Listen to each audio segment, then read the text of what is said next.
cumprimentar a todos com a paz de nosso Senhor e Salvador Jesus Cristo. A palavra do Senhor nos diz no Evangelho de Mateus, no capítulo de número 13, versículo 25: Dormindo, porém, os homens, veio o inimigo e semeou o joio no meio do trigo. Nós queremos falar nessa oportunidade com respeito ao perigo do sono espiritual. Porém, as Escrituras nos falam sobre alguns tipos de sono. Por exemplo, nós temos no Salmo de número 13, versículo 3, quando a Bíblia nos fala sobre o sono da morte. Então, o sono traz uma representação também da morte. Podemos, quando falar sobre o sono, poder estar falando sobre a morte. Lá nos diz: ilumina os meus olhos para que eu não adormeça o sono da morte.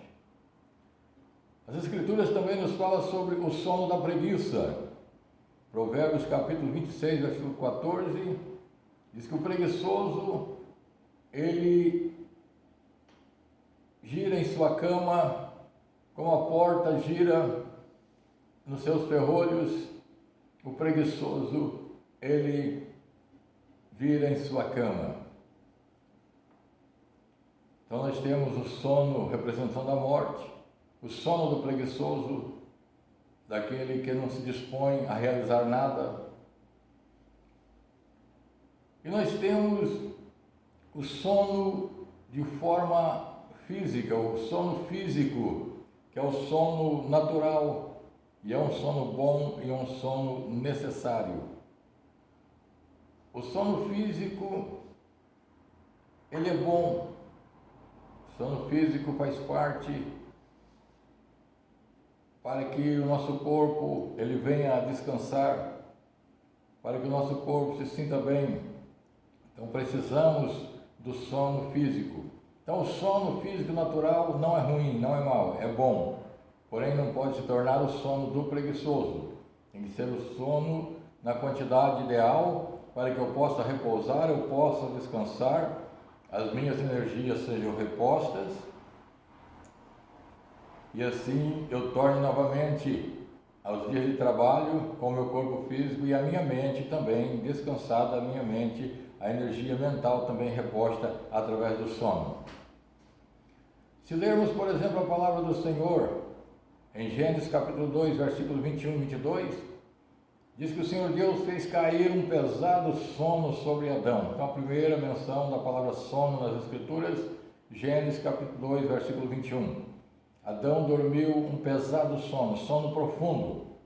Neste sono, Deus tinha o propósito de dar a ele uma adjutora.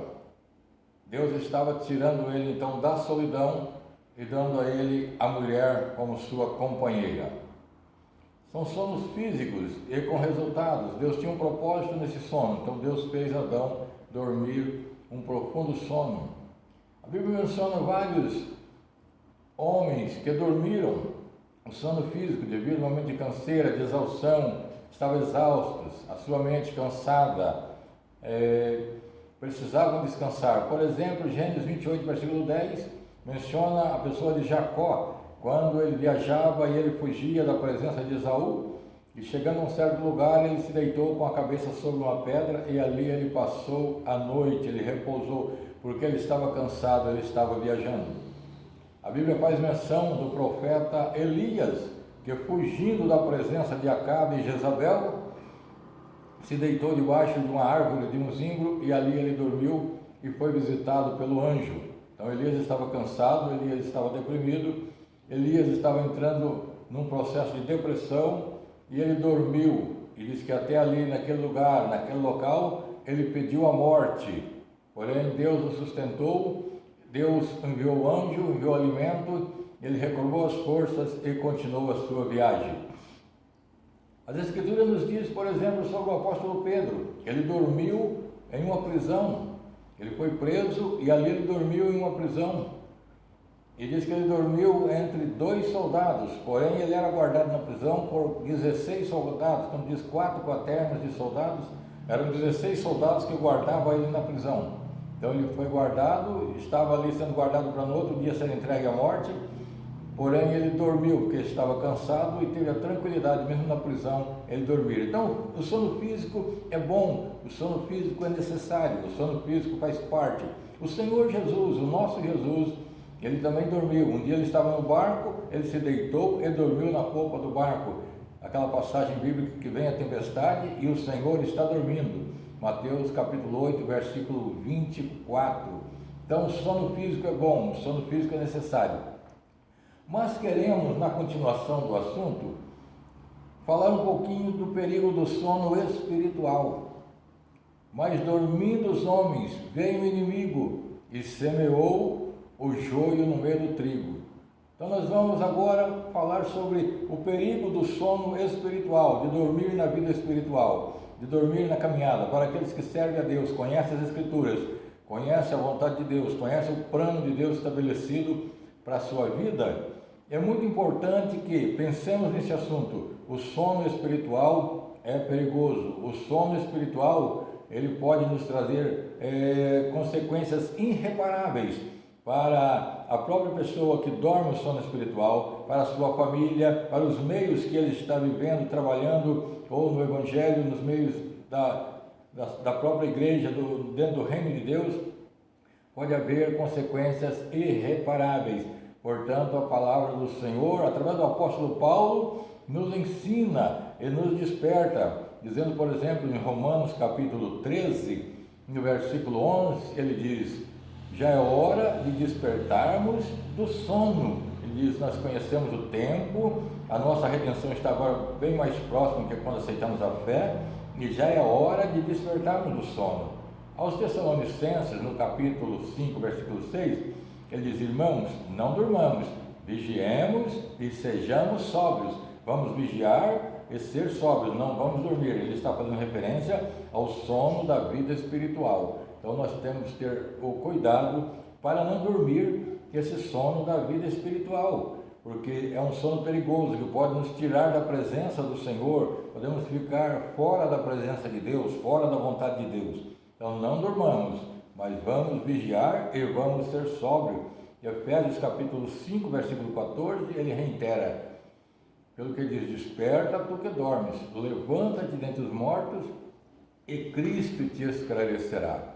Agora nós queremos trazer alguns exemplos de homens que as Escrituras mostram que eles dormiram em momentos inadequados, lugar e hora que não deveriam dormir. Por exemplo, a palavra do Senhor nos fala no Evangelho de Mateus, no capítulo 26, versículos 36 ao 46, que os discípulos do Senhor dormiram no jardim do Getsemane.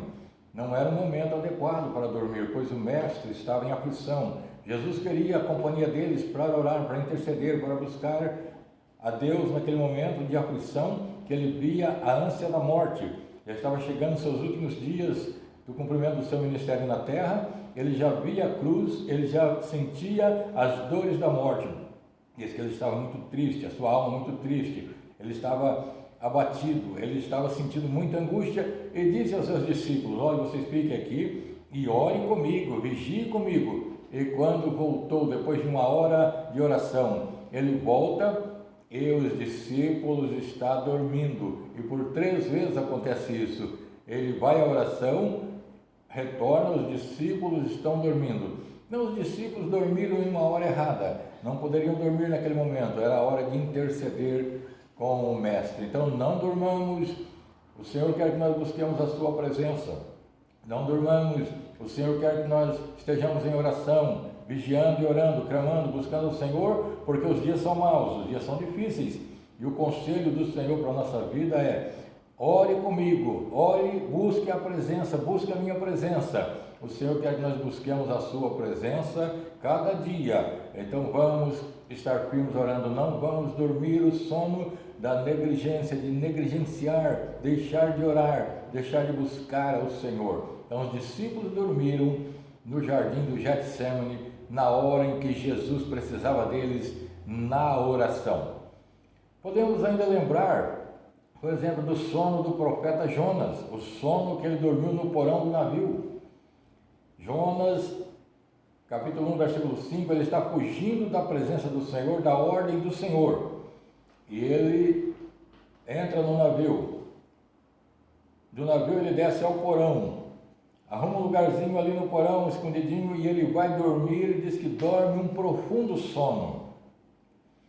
O Senhor manda uma tempestade que começa a agitar aquela embarcação. E o culpado da tempestade, o causador, era o profeta Jonas, que estava fugindo, deixando a vontade do Senhor. E essa fuga, fora da vontade do Senhor, traz prejuízo para os marinheiros, para os navegantes, para a tripulação, que eles tiveram prejuízos, lançando as suas fazendas, lançando as coisas que eles tinham, os objetos que eles tinham de peso, lançando valores no mar.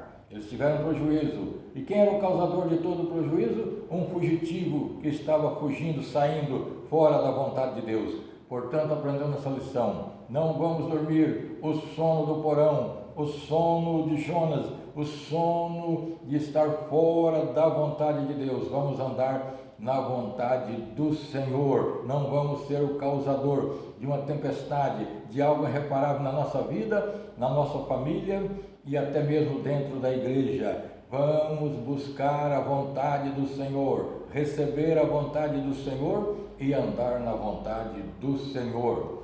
Podemos também lembrar de Sansão, o sono que Sansão dormiu nos joelhos de Dalila. Juízes capítulo 16, versículos 18 ao versículo 20, a palavra nos diz que Sansão revelou primeiramente todo o seu coração a Dalila. É um perigo quando se revela todo o seu coração, um momento inadequado. Há pessoas incertas, devemos vigiar o perigo de revelar o coração. Ela o fez dormir em seus joelhos. Dormir nos joelhos de Dalila fala-se do sono da sensualidade, do sono da sedução, de quando a pessoa ele vai sendo levado pela sedução. Então tenhamos o cuidado com o perigo desse sono da sedução, de estar sendo seduzido pelo mal, pelo pecado, pelos laços e depois ter uma queda terrível. Esse sono custou caro a Sansão. Esse sono custou-lhe a perca da presença do Senhor. Quando ele se levanta, acorda do seu sono, os seus cabelos, as suas tranças de cabelo estão cortados.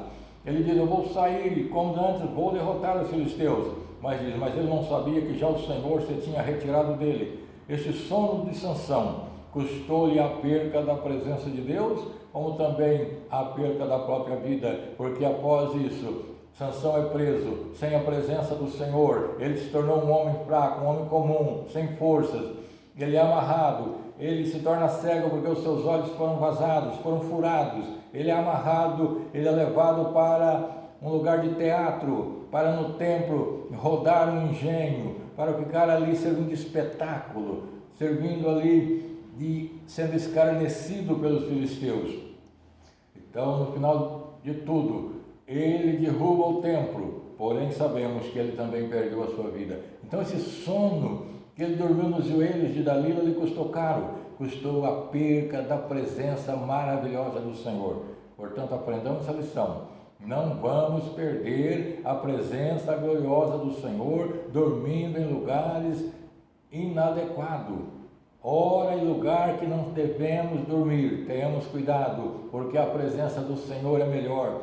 A presença do Senhor é algo mais importante na nossa vida. Podemos perder muitas coisas, ou todas as coisas demais que sair, mas se o Senhor estiver presente, nós temos tudo, porque Ele nos dará tudo, Ele garante tudo, Ele provê tudo. Então não vamos perder a presença do Senhor. Então cuidado com o sono da sensualidade, o sono da sedução, o sono da lascívia, o sono quando é levado pela carnalidade, pelas paixões, de se entregar aos desejos, aos prazeres que esse mundo oferece. Então não durmamos o sono dos joelhos de Dalila. Encerrando este assunto, entre várias passagens que falam sobre o sono, eu quero também mencionar o sono que Eutico dormiu na janela. Atos capítulo 20, versículo 9. Atos capítulo 20, versículo 9, nós temos um moço que ele vai para a janela da casa, do cenáculo, onde Paulo estava pregando, estava dando o seu sermão, o seu discurso. E Paulo foi prolongando aquela palavra, aquele discurso, e Eutico, assentado na janela, ele se sentiu muito confortável, mas chegou uma hora que, tomado pelo sono, ele caiu da janela, ele caiu como morto. E ainda bem que Paulo, o homem de Deus, estava lá, desceu, levantou, viu que a alma ainda estava nele, levantou ele com vida, praticamente o ressuscitou naquele momento.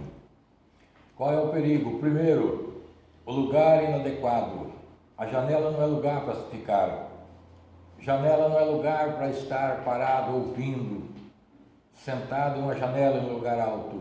Perigo de estar na janela. A janela fala dos períodos de indecisão, do perigo de ser indeciso, do perigo de não se decidir. Está na igreja, mas está no mundo, olhando para as coisas de Deus, mas olhando para o mundo, pensando no mundo, vivendo a vida dentro da igreja, porém desfrutando do mundo. O perigo da indecisão. A indecisão é algo muito perigoso. Então tomemos cuidado para não sermos indecisos quanto à vontade do Senhor, a palavra do Senhor, o plano do Senhor para a nossa vida. Outra coisa do perigo de estar na janela representa uma dupla visão, tendo a visão do lado de dentro, mas tendo a visão do lado de fora. É uma visão privilegiada, sim, mas é uma visão perigosa, porque a pessoa pode passar a amar mais a visão que está fora da vontade de Deus, fora dos planos do Senhor. Outra coisa perigosa de estar na janela, que além de ser um lugar inadequado, um lugar que não se deve estar assentado em uma janela alta, porque é perigoso. Pode haver um momento de distração como com o Eutico e você cair. E falando no sentido espiritual, a janela que representa a indecisão também representa a pessoa que vive uma duplicidade de vida. Ele vive uma duplicidade de vida, porque ele está na igreja, mas ele desfruta de tudo que é do mundo. Ele está muitas vezes na igreja, ele tem a sua vida, a sua família, mas ele não valoriza a sua família, ele vive uma vida fora do padrão familiar, fora da vontade de Deus. A infidelidade conjugal, a infidelidade com a palavra de Deus, uma duplicidade de vida. Ele vem para a igreja, ouve a palavra, mas ele se embriaga, é uma duplicidade de vida. Ele vem para a igreja, ele ouve a palavra, mas ele se prostitui, é uma duplicidade de vida. Portanto, muito cuidado com o sono espiritual. Relembrando, o sono que os discípulos dormiram no Getsemane. Não devemos deixar de buscar o Senhor em tempo enquanto podemos buscar. O sono de Jonas, o fugitivo. Sair da vontade de Deus traz consequência para todos que estão ao nosso lado. O sono de Sansão nos joelhos de Dalila, o sono daquele que dorme, o sono dos prazeres, da sedução, da sensualidade. E o sono de Eutico na janela, aquele que dorme o sono da indecisão e da duplicidade de vida. Portanto, que Deus abençoe, que vigiemos e não durmamos o sono espiritual.